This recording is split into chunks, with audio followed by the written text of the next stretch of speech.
Hello my dear students, Riddhi संस्कृतम class 8 पंचदश पाठ महाकवि कालिदास। आज इसके बारे में पढ़ेंगे, इसको एक्सप्लेन करेंगे। महाकवि कालिदास कविषु श्रेष्ठतम आसीत। महाकवि कालिदास कवियों में सबसे श्रेष्ठ कवि थे। तस्य कंठे साक्षात माता शारदा विराजते स्म। उनके कंठ में अर्थात गले में साक्षात माता सरस्वती विराजमान थीं। कालिदासस्य कृतयः न केवलं भारते अपितु अखिले संसारे प्रसिद्धा सन्ति। कालिदास की रचनाएं न केवल भारत में अपितु संपूर्ण संसार में प्रसिद्ध हैं। अस्य कृतीनाम् अनुवादः संसारस्य प्रायः सर्वासु भाषासु संजातः। इनकी रचनाओं का अनुवाद संसार के प्रायः सभी भाषाओं में किया जा चुका है। कालिदासस्य सप्तरचनाः प्रसिद्धा सन्ति। कालिदास की 7 रचनाएं प्रसिद्ध हैं। रघुवंशम, कुमार संभव चेति, महाकाव्यद्वयम, ऋतुसंहारम, मेघदूत चेति, खंड काव्यद्वयम, अभिज्ञान शाकुंतलम, विक्रमो वर्षीयम, मालविकाग्निमित्रम चेति त्रीणि नाटकानि। कालिदास की जो 7 प्रसिद्ध रचनाएं हैं, जिनमें रघुवंश, कुमार संभव 2 महाकाव्य है, ऋतु संहार एवं मेघदूत 2 खंड काव्य है, 3 नाटक है, अभिज्ञान शाकुंतलम, विक्रमोर्वशीयम और मालविक अग्निमित्रम। महाकवि कालिदासस्य विषये अनेका कथा प्रसिद्धा सन्ति। महाकवि कालिदास के विषय में अनेक कथा कहानियां प्रसिद्ध हैं। तासु एका कथा इत्थम वर्तते। उनमें से एक कथा का वर्णन यहाँ किया गया है। एकदा कालिदासः नृपा विक्रमादित्यस्य आज्ञया अन्य राज्यम शास्त्रार्थम गच्छति स्म। एक बार कालिदास महाराज विक्रमादित्य की आज्ञा से दूसरे राज्य में शास्त्रार्थ के लिए जा रहे थे। तदा तस्य मनसि विचारः आगतः यत् कोऽपि शास्त्रार्थे मां जेतुं न शक्नोति। तब उनके मन में विचार आया कि कोई भी मुझे शास्त्रार्थ में पराजित नहीं कर सकता या कोई मुझसे जीत नहीं सकता है। अहम तु सर्वज्ञाता अस्मि। मैं तो सब कुछ जानने वाला हूँ। मार्गे गच्छन् सः एकं वनं प्रविष्टवान्। मार्ग में जाते हुए वह एक जंगल में प्रवेश किए, एक वन में प्रवेश किए। सः तत्र पिपासाम अनुभूतवान्। वह वहां प्यास का अनुभव करने लगे, उन्हें प्यास लग गई चलते चलते। वने सह सर्वत्र जलम अनविष्टवान किंतु कुत्रापि जलम न प्राप्तम। जंगल में उन्होंने प्रत्येक स्थान पर पानी ढूंढा किंतु कहीं भी जल नहीं मिला। सह श्रांतः जातः। वह थक गए थे। सहसा तेन एका कुटी दृष्टा। अचानक उन्हें एक कुटिया झोपड़ी दिखाई दी। सह तत्र गत्वा अवदत्। वह वहां जाकर बोले, गृहे कश्चित् अस्ति वा? घर में कोई है क्या? एका वृद्धा महिला कुटीतः बहिरागत। एक वृद्ध महिला कुटी से बाहर आई। कालिदासः अवदत्।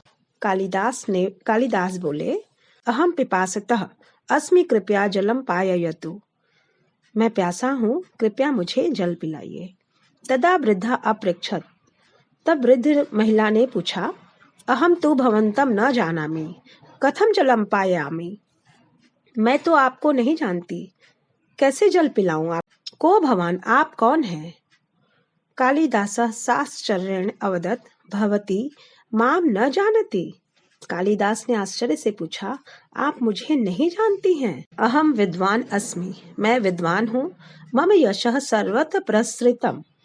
मेरी कीर्ति यश चारों तरफ फैली है। अहम शक्तिमान अस्मि। और मैं शक्तिमान हूँ। वृद्धा तु तस्य अहंकारेण अप्रभाविता अवदत्। वृद्ध औरत तो उसके अहंकार से अप्रभावित होकर बोली, असत्यम वदति भवान। आप झूठ बोल रहे हैं, आप असत्य बोल रहे हैं। संसारे शक्तिमान द्वयमेव। संसार में 2 ही शक्तिशाली हैं। द्वयमपि अहम जानामि। दोनों को ही मैं जानती हूँ। भवान द्वयो नाम वदतु तदा अहम जलम पायामि। आप दोनों का नाम बताइए, तभी मैं आपको जल दूंगी। किंचित क्षणम चिंतयित्वा कालिदासः अवदत्। कालिदास कुछ क्षण सोच कर बोले, अहम तु न जानामि, मैं तो नहीं जानता। कृपया जलम पायतु माम, कृपया मुझे जल पिलाइए। तदा वृद्धा अवदत्, तब वृद्ध महिला ने कहा, अन्नम जलं च शक्तिम द्वयम एतद्वयम कोऽपि बलवान जेतुम न शक्नोति। अन्न और जल संसार में सबसे शक्तिशाली हैं, इन्हें कोई भी नहीं जीत सकता। श्रुत्वा कालिदास लज्जितः अभवत्। उत्तर सुनकर कालिदास लज्जित हुए। वृद्धा पुनः अपृच्छत, सत्यम वद को भवान। वृद्ध महिला ने पुनः पूछा, सत्य बोलिए, आप कौन हैं? तदा कालिदासः अवदत्। तब कालिदास ने कहा, अहम पथिका अस्मि, मैं यात्री हूँ, मैं एक पथिक हूँ। तदा सा वृद्धा अवदत्। तब वह बूढ़ी महिला बोली, पुनः असत्यम वदति, दोबारा झूठ बोल रहे हो। संसारे तु पथिक द्वयमेव, संसार में तो दो ही पथिक हैं।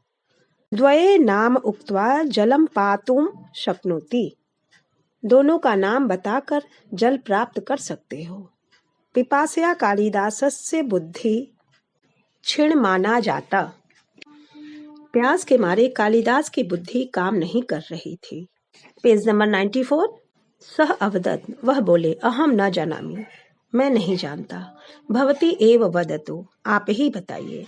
सा वृद्धा अकथयत्, वह बूढ़ी महिला बोली, सूर्य चंद्र च पथिक द्वयम यह अश्रांतः एकस्मात् स्थानात् अन्य स्थानम गच्छति। वह वृद्ध महिला बोली, सूर्य और चंद्रमा दो ही यात्री हैं, ये बिना थके एक स्थान से दूसरे स्थान पर जाते हैं। भवान तु श्रान्तः अस्ति, आप तो थके हैं। भवान पथिका कथम भवितुम अर्हति, आप यात्री कैसे हो सकते हैं? सत्य वदतु को भवान, आप सत्य बताइए, कौन है? कालिदासः अवदत्, कालिदास ने कहा, अहम हठी, मैं जिद्दी हूँ।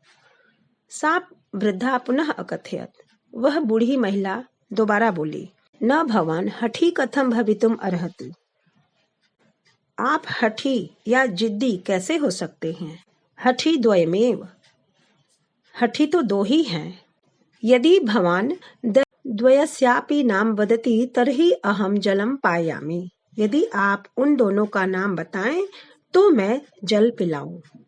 कालिदासः निवेदयन् अकथयत्, कालिदास ने निवेदन करते हुए कहा, अहम न जानामि, मैं नहीं जानता। तदा वृद्धा अवदत्, तब वृद्ध महिला ने कहा, नखः केशः च हठी द्वयमस्ति, नाखून और बाल दो हठी हैं। वारं वारं कर्तनेनापि वर्धते एव, सत्य वदतु को भवान, बार बार काटने पर भी बढ़ जाते हैं, सत्य बोलिए, आप कौन हैं? कालिदास कदापि एतादृश अपमानितः न जातः आसीत्, कालिदास कभी इस तरह से अपमानित नहीं हुए थे। सह मूर्छित इव अकथयत्, अहम मूर्ख अस्मि, वह यह कहते हुए बेहोश होने लगे कि मैं मूर्ख हूँ।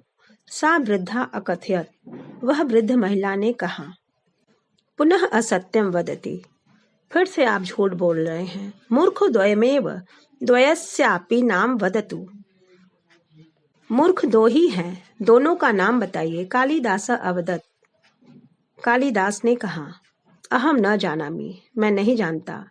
कृपया भवती एव वदतु। तदा सा वृद्धा अकथयत्, कृपया आप ही बताइए। तब वह वृद्ध स्त्री ने कहा, एकः नृपः यः अयोग्यः भूत्वा अपि सर्वेषाम् उपरि शासनं करोति, द्वितीयः नृपस्य सभासदः यः नृपस्य अनुचितं वाक्यमपि समर्थयति। वृद्ध महिला ने कहा, एक राजा वह अयोग्य है जो सभी के ऊपर शासन करता है। द्वितीय यानी दूसरा राजा के सभाजन जो सभा में रहते हैं, जो राजा के अनुचित यानी कि गलत कार्यों का भी, गलत वाक्यों का भी समर्थन करते हैं। Page number 95। कालिदासः पराजितः भूत्वा वृद्धाया पादौ अपतत्, कालिदास हार कर वृद्ध महिला के पैरों पर गिर पड़े। तस्य अहंकारोपि गतः। उनका घमंड भी चला गया, उनका अहंकार भी जाता रहा। तदा सा वृद्धा मधुर स्वरेण अकथयत। तब वह वृद्ध महिला ने मीठे स्वर में कहा, उत्तिष्ठ वत्स, उठो पुत्र। यदा सः उपरि अपश्यत साक्षात् माता सरस्वती पुरतः उपस्थिता आसीत्। जैसे ही वह अर्थात कालिदास ने ऊपर देखे तो साक्षात माता सरस्वती वहां उपस्थित थीं।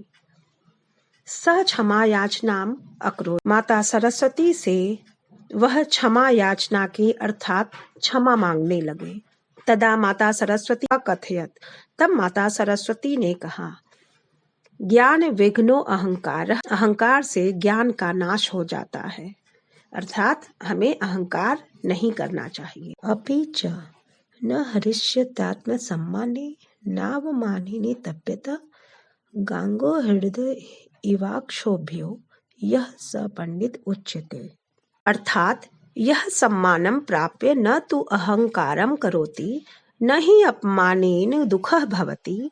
यह जलाशयः इव क्षोभरहितः शान्तः च भवति स एव ज्ञानी उच्यते। जो सम्मान मिलने के बाद भी अहंकार नहीं करता और न ही अपमान होने पर दुखी होता है, वह इस ज्ञान रूपी जलाशय में भी क्षोभ रहित अर्थात क्रोध रहित, क्रोध से दूर होकर शांत होता है, वही ज्ञानी कहलाता है। कभी किसी बात पे घमंड नहीं करना चाहिए। ठीक है बेटा, उम्मीद है ये चैप्टर आप लोगों को अच्छे से समझ में आ गया होगा। नीचे शब्दार्थ दिया हुआ है, इसको भी अच्छे से लर्न कर लीजिएगा। दूसरे वीडियो में मैं इसका एक्सरसाइज आप लोगों को सेंड कर दूंगी। ओके बेटा, थैंक यू।